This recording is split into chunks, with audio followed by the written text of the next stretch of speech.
Good day mga ka-sports natin dyan. Update nga tayo sa PVL On Tour 2026. Alam nyo ba na siyam na team lang ang kalahok dito? Zeus Coffee, PLDT, Next Sled Chameleons, Spring Lane Cool Smashers, Farm Fresh Foxes, Gallers Towers High Risers, Akari Chargers, Choco Mucho, and Solar Spikers. Bagamat sa siyam na ito, alam nyo ba, ang lima dito ay tuluyan ng malalaglag. Apat lang na team ang aabante para sa PVL Invitational Conference. Kung sino-sino talaga yung papasok sa top 4, sila rin yung maglalaban-laban pagdating sa PVL Invitational. Kung baga dito mga ka-sports, sasalain na talaga sa PVL On Tour kung sino basta talaga ang karapat-dapat na team na makakapasok sa PVL Invitational. Ngayon pa lang ay sisilipin na natin ang standing kahit medyo maaga-aga pa. Dito makikita na ninyo kung sino talaga ang malalaglag. Alamin ang buong detalye. Pero bago ang lahat, kung bago ka sa akin channel, subscribe na. Click ang ating notification bell para lagi kang updated sa lahat ng issue sa volleyball. Susunod na.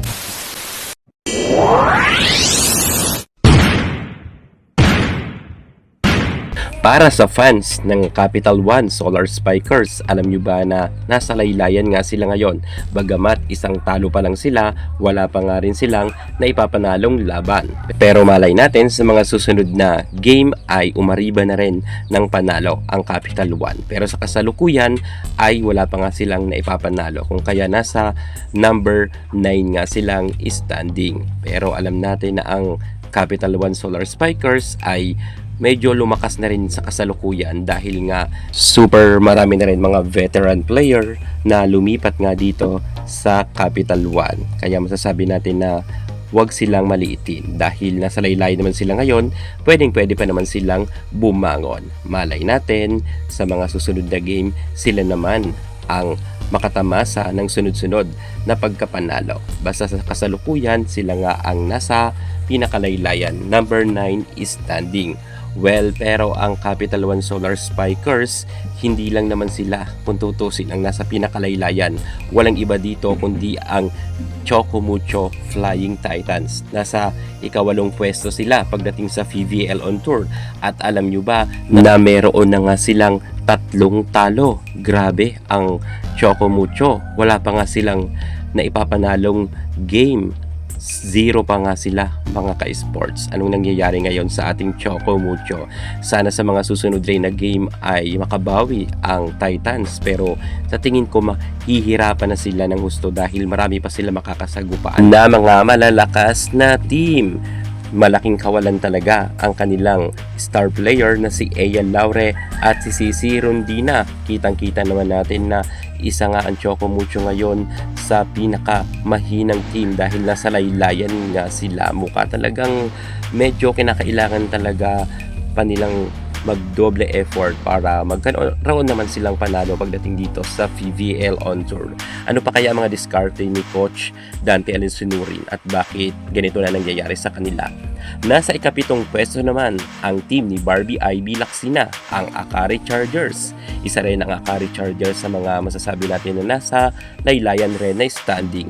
Meron na nga silang isang panalo at 2 na ang kanilang talo. Well, marami pa naman silang makakalaban pero malalakas na team ang makakasagupaan ng nasabi nating Akari Chargers. Pero malay natin, umariba ng husto dito ang kanilang star player at tinatawag nga nilang Pinom na si Ivy Laksina. Well, titingnan natin kung kakayanin ni Ivy Laksina at ni Gretchen Soltones na ipanalo nila ang kanilang mga susunod na laban. Pero isa rin ang nasabi nating Akari Chargers na medyo nakarecruit nga sila ng mga bagong players pero hindi ganoon ka-powerful rin ang kanilang mga atake sa kasalukuyan. Narito na nga si Sato-san pero mukhang kulang na kulang pa rin ang kanilang opensa at depensa. Kinakailangan talaga na mag-level up na dito ang nasabi natin si Faitness Feroz at si Barbie Ivy Laksina kung gusto nga nilang manalo sa mga susunod na game nila dahil delikado nga rin silang malaglag sa PVL Invitational Conference kasi nga meron na nga silang 2 talo. Well, medyo maaga-aga pa naman to. Tingnan na lang natin sa mga susunod na laban. Samantalang ang Galleries Tower High Risers ay nasa ika-6 na pwesto. Meron na nga rin silang isang panalo at isang talo. Well, kahit papaano ay happy ako para sa Galleries Tower High Risers sapagkat noon ay madalas natin silang makita na nasa pinakalaylayan. Ngayon ay medyo pumapalag na nga sila. Malaki rin talaga ang naitulong ni Aiza Maiso Puntillas at ni Asis pagdating nga dito sa team ng Galleries Tower. Lalo't magaling naman ang kanilang setter na si Coronel. Pero alam nyo na kulang pa rin ang mga matitinding players dito. Kinakailangan na makarecruit nga sila ng mga magagaling rin na mga manlalaro.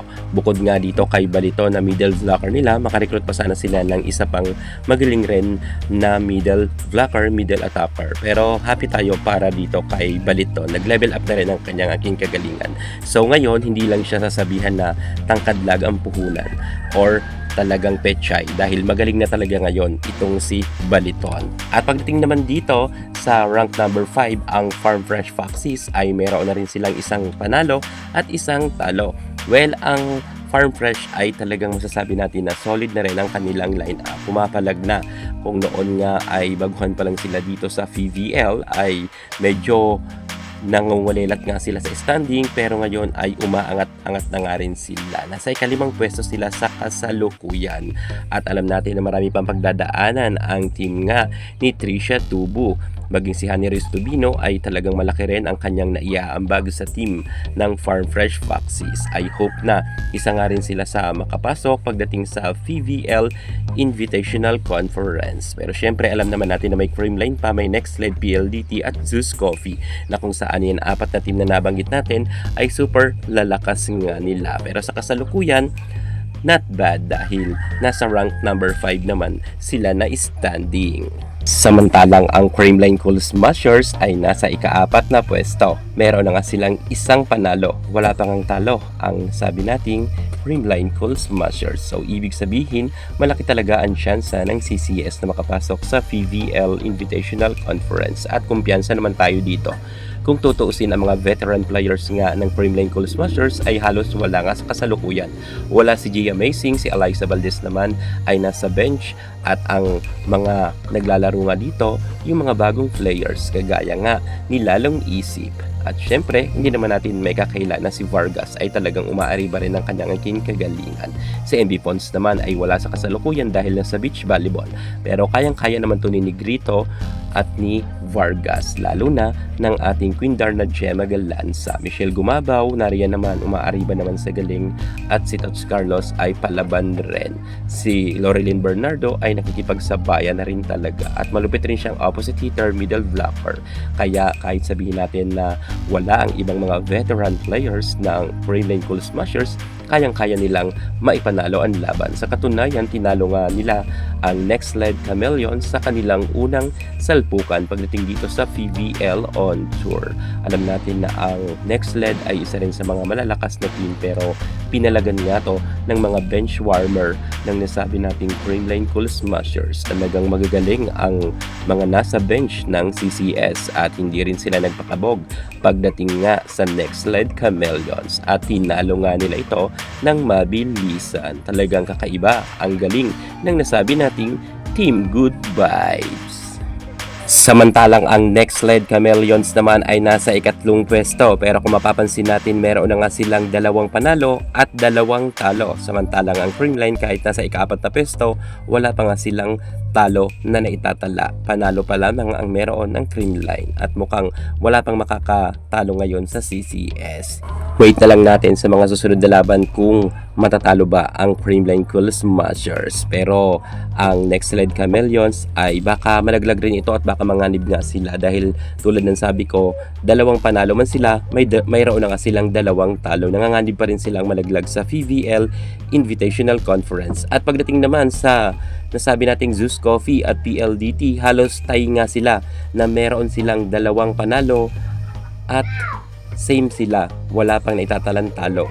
Ang Zeus Coffee at PLDT ay 0 loss pa sila. So ibig sabihin, kaya talagang malinis na malinis pa ang kanilang record. Ang Zeus Coffee at ang PLDT ay nasa number 1 standing natin masasabi. At ang Creamline wala pa rin talo sila. Yan nga ang team na wala pang nakakatalo sa kanila. Zeus Coffee, PLDT at Creamline Gold Smashers.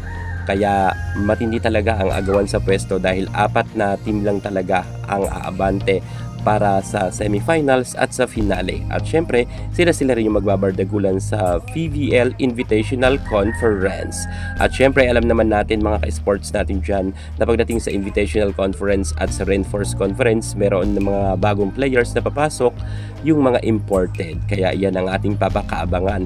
Sino-sino kaya ang mga makukuha nila ng mga malalakas na players na galing sa ibang bansa. Basta itong 4 na ito ay talagang mukhang papasok to sa sinasabi nating Invitational Conference. Samantalang abangan natin ang susunod na laban sa August 22, 6:30 na Galleries Tower at Creamline Gold Smashers. Thank you so much. God bless.